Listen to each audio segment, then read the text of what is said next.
അതിങ്ങനെ ഒരു മാതൃകകളില്ലാത്ത ഒരു വ്യത്യസ്ത മാതൃക സൃഷ്ടിക്കുന്നതിനുള്ള പരിശ്രമത്തിലൂടെയാണ് നമ്മൾ മുന്നോട്ട് പോകുന്നത്.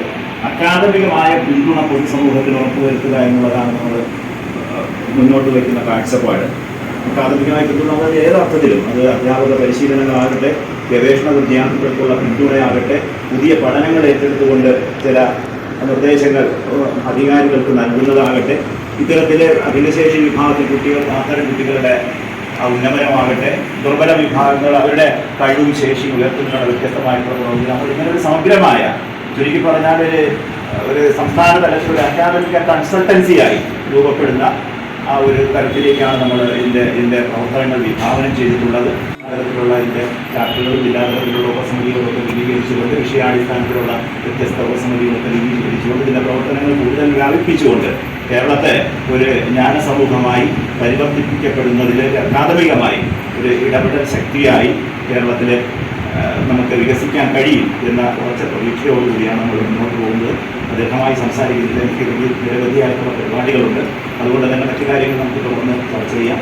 ബാക്കി ഈ ഉദ്ഘാടന പദ്ധതിയിലേക്ക് കിടക്കുകയാണ്. ഞാൻ ഇതിൻ്റെ സ്വാഗതം പറയുകയാണ്. ഈ നമ്മുടെ ക്ഷണം സ്വീകരിച്ച് നിരവധി തിരക്കുകളുണ്ടായിട്ട് നമ്മുടെ ഈ ചെറിയ സംരംഭം ഇതിൻ്റെ സംസ്ഥാന സെൻറ്റർ ഉദ്ഘാടനം ചെയ്യുന്നതിൽ എത്തിച്ചേർന്ന ആദരണീയനായ MLA ശ്രീ വി ജോയ് അവരുടെ ചർച്ചിൻ്റെ പേരിൽ കൂടിയിരിക്കുന്ന ഓരോരുത്തരുടെയും പേരിൽ ഹാർദമായി സ്വാഗതം ചെയ്യുക.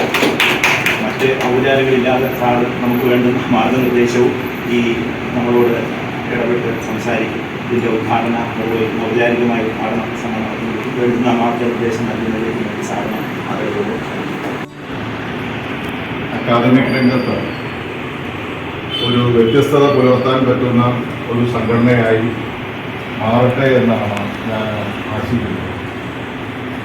ചെയ്ത ഒരു കൂട്ടം അധ്യാപകർ അത് വിവിധ മേഖലകളിൽ അവരുടെ പരിജ്ഞാനം, അറിവ്, അവരുടെ ശേഷി പൊതുസമൂഹത്തിന് നൽകുന്ന കാര്യത്തിലാണ് നിങ്ങളിപ്പോൾ അതെങ്ങനെയാകണമെന്നതിനെ സംബന്ധിച്ചിടത്തോളം ഉള്ളൊരു കാഴ്ചപ്പാടാണ് നിങ്ങൾ മുന്നോട്ട് വയ്ക്കുന്നത്. ഇപ്പോൾ കേരളം എന്ന് പറയുന്നത് ഇന്ത്യയിലെ 28 സംസ്ഥാനങ്ങൾക്ക് മാതൃകയായ ഒരു സംസ്ഥാനമാണ്.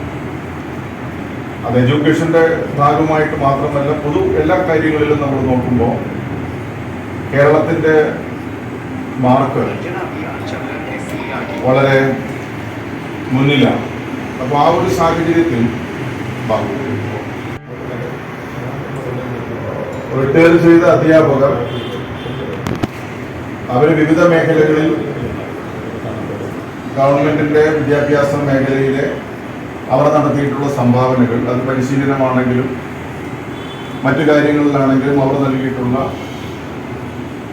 വിലയേറിയ അഭിപ്രായങ്ങളും സഹായങ്ങളും ഇപ്പോൾ അവർ സംസ്ഥാന അടിസ്ഥാനത്തിൽ ഒരു സംഘടന രൂപീകരിച്ച് ഓരോ ജില്ലയിലും പ്രത്യേകം കമ്മിറ്റികളാക്കി അതിൻ്റെ പ്രവർത്തനം പൊതുസമൂഹത്തിനും വിശേഷിച്ച് വിദ്യാഭ്യാസ മേഖലയ്ക്ക് നൽകുന്ന തരത്തിലാണ് കാര്യങ്ങൾ ആലോചിച്ച്. അപ്പോൾ ഈ ഒരു തുടക്കത്തിൽ KSC എന്ന അധ്യാപക സംഘടന പ്രതികാരം ചെയ്തുകൊണ്ട് ഒരു വാക്ക് മാത്രമാണ് സൂചിപ്പിക്കാറുള്ളത്. നമ്മൾ കേരളത്തിൽ ഒരു ബദൽ വിദ്യാഭ്യാസം കുട്ടികളെ സംബന്ധിച്ചിടത്തോളം, പുതിയ തലമുറയെ സംബന്ധിക്കുന്നിടത്തോളം അവരെങ്ങനെ ചിന്തിക്കണം, എങ്ങനെ പ്രവർത്തിക്കണം എന്നുകൂടി പഠിപ്പിക്കുന്ന ഒരു ബദൽ വിദ്യാഭ്യാസ സംവിധാനത്തിൽ കാലങ്ങളായി നേതൃത്വം കൊടുക്കുന്നവർ അതിൻ്റെ ഔപചാരികമായ സർവീസ് രംഗത്ത് നിന്ന് പിന്മാറിയതിനു ശേഷവും സമൂഹത്തിനോടുള്ള ആ ഒരു പ്രതിബദ്ധതയും കടമയും നിറവേറ്റുക എന്ന വലിയ ഒരു സതുദ്ദേശത്തോടു കൂടിയിട്ടാണ് ഇങ്ങനെയൊരു സൊസൈറ്റിയിലേക്ക് രൂപപ്പെട്ടിട്ടുള്ളത്. കേരളത്തിലാകമാനം ഇതിൻ്റെ അംഗങ്ങളുണ്ടെന്നാണ് ഞാൻ മനസ്സിലാക്കുന്നത്. തീർച്ചയായും മാറിയ സാഹചര്യത്തിൽ എല്ലാം മാറുകയാണ്. ചരിത്രവും രാജ്യത്തിൻ്റെ വിശ്വാസ പ്രമാണങ്ങളും എല്ലാ മാറ്റത്തിന് വിധേയമാകുന്ന ഭരണാധികാരികൾ നിൽക്കുന്ന ഒരു ഘട്ടത്തിൽ അതിനൊരു ബദൽ സൃഷ്ടിക്കാൻ പറ്റുന്ന നിലയിൽ സമൂഹത്തിന് ചില മാർഗങ്ങൾ ഇനിയും നിർദ്ദേശിക്കുവാൻ പ്രാപ്തിയുള്ളവരാണ് ഇതിൻ്റെ പിന്നിൽ പ്രവർത്തിക്കുന്നവർ.